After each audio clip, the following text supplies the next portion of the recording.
আমরাও বলে দিলাম আল্লাহ তুমি যদি ইসলাম দিয়ে খুশি, আমরাও ইসলাম পেয়ে খুশি। জোরে কোন ঠিক কিনা? আমরা সব জায়গায় ইসলাম মানতে চাই, যতক্ষণ দেহে প্রাণ আছে ততক্ষণ পর্যন্ত ইসলামকে মানতে চাই, সব জায়গায় মানতে চাই, ইসলামকে আমাদের জীবনের আদর্শ বানাতে চাই, ঠিক কিনা? সাইয়েদনা ওমর ফারুক বলতেন, নাহনু কওমুন আ'আজ্জানাল্লাহু বিল ইসলাম, আমরা তো এমন জাতি যেই জাতিকে আল্লাহ তাআলা ইসলাম দিয়ে সম্মানিত করেছে। ফাইন ইবতাগাইনাল ইজ্জাতা বিগাইরিহি আযাল্লানাল্লাহ, ইসলাম রেখে দিয়ে কেউ যদি অন্য কোথাও সম্মান তালাশ করে তাকে অপদস্থ করে ছাড়বে কে? এজন্য আমাদের সম্মান কোথায়? আমরা মুসলমান এটা বলতে কি আপনাদের লজ্জা লাগে? পৃথিবীর যেই কোনো দেশে যাই, হিন্দুদের রাজ্যে যাই, বৌদ্ধদের রাজ্যে যাই, যেই কোনো ইমিগ্রেশনে দাঁড়াই না কেন, চিৎকার করে বলবো আমি মুসলমান। জোরে কোন ঠিক কিনা? We are proud of Islam. ইসলাম আমার অহংকার, ইসলাম আমার গর্ব, ইসলাম আমার আল্লাহর দেয়া ধর্ম। এজন্য ইসলামের বিজয়কে কেউ ঠেকিয়ে রাখতে পারবে? আমি প্রায় উদাহরণ দিয়ে, উপমা দিয়ে বলি, ইসলাম হচ্ছে চারা বীজের মতো। চারা বীজ মাটিতে ঢুকিয়ে দিলে এটা উপরের দিকে ওঠে। তো ইসলামকে যারা মাটিতে গেড়ে ফেলতে চায় তারা জানে না ইসলামের উপমাটা অনেকটা চারা বীজের মতো। ইসলামকে মাটিতে গেড়ে দিলে এটা কি হবে? জোরে বলেন, আরো জোরে বলেন। উপরের দিকে গর্জে উঠবে। এই যে উপমা দিছি, এটা নিয়েও আবার অনেকে ভুল ধরে, আছে না নাই?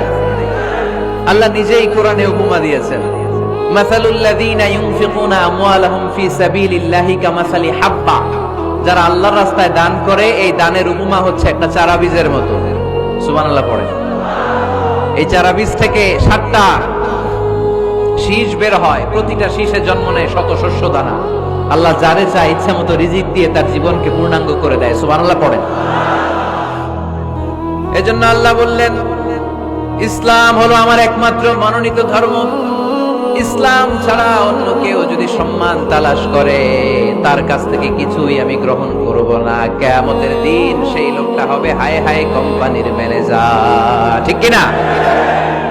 এজন্য আমরা একটা ধর্মকেই মানতে চাই। চিল্লায় বলেন তো, ধর্মটার নাম কি? ইসলাম ছাড়া অন্য কিছু মানি না, ইসলাম ছাড়া অন্য কিছু মানি না, মানব না। বিষ্ণু ঈসা ইসলাম বলেছেন, এই ইসলামের বিজয়কে কেউ ঠেকিয়ে রাখতে পারবে না। তার কারণ, ইন্নাল্লাহা যাওয়ালি আল আরদা, নিশ্চয় আল্লাহ তাআলা এই জমিনটাকে আমার জন্য সংকুচিত করে ছোট করে দেখিয়েছে। ফারাআইতু মাশারিকাহা ওয়া মাগারিবাহা, আমি এই পৃথিবীর ডানে বায়ে সামনে পেছনে সবটা দেখেছি। আর আমার চোখ যতদূর পৃথিবী দেখেছে ততদূর জায়গায় আল্লাহ আল্লাহু আকবারের ধ্বনিকে পৌঁছে দিবে। তাই এই ইসলামের বিজয়কে কেউ থামাতে পারবে? গোটা বিশ্বব্যাপী আজ ইসলামের জয় জয়কার। কালিমা পড়ে অন্যান্য ধর্মের লোকেরা আজ মুসলমান হয়ে যাচ্ছে, ঠিক কিনা? আমাদের তাফসির মাহফিল গুলোতেও অনেক হিন্দু ভাইরা কালিমা পড়ে মুসলমান হয়, আপনারা শুনছেন? আলহামদুলিল্লাহ কইবেন না? গোটা বিশ্বের সবচেয়ে নির্যাতিত ধর্মের নাম হচ্ছে ইসলাম, সবচেয়ে নিষ্পেষিত, খালি মাইর খায়।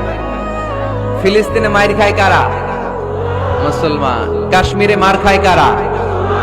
ইরাকে, বার্মায়, আমাদের টেকনাফে, গোটা বিশ্বে মুসলমানেরা মার খায়। কিন্তু তারপরেও বিধর্মীরা তাদের ধর্ম বাদ দিয়ে এই ইসলামের ভেতরে ঢোকার জন্য প্রতিযোগিতা শুরু করে দিয়েছে। ইউরোপ আমেরিকাতে মসজিদের সংখ্যা বেড়ে যাচ্ছে। তাদের যে খ্রিস্টানদের গির্জা, এগুলো তারা বিক্রি করে দিচ্ছে। মুসলিম কমিউনিটি ওই গির্জারে মসজিদ বানায় ফেলতেছে। এই ইসলামের বিজয়কে কেউ ঠেকায় রাখতে পারবে? যেহেতু ইসলামের বিজয় অবশ্যম্ভাবী, আমরা ইসলামের সাথে মিলে থাকতে চাই, মিশে থাকতে চাই, আমরা বিজয়ের অংশীদার হতে চাই।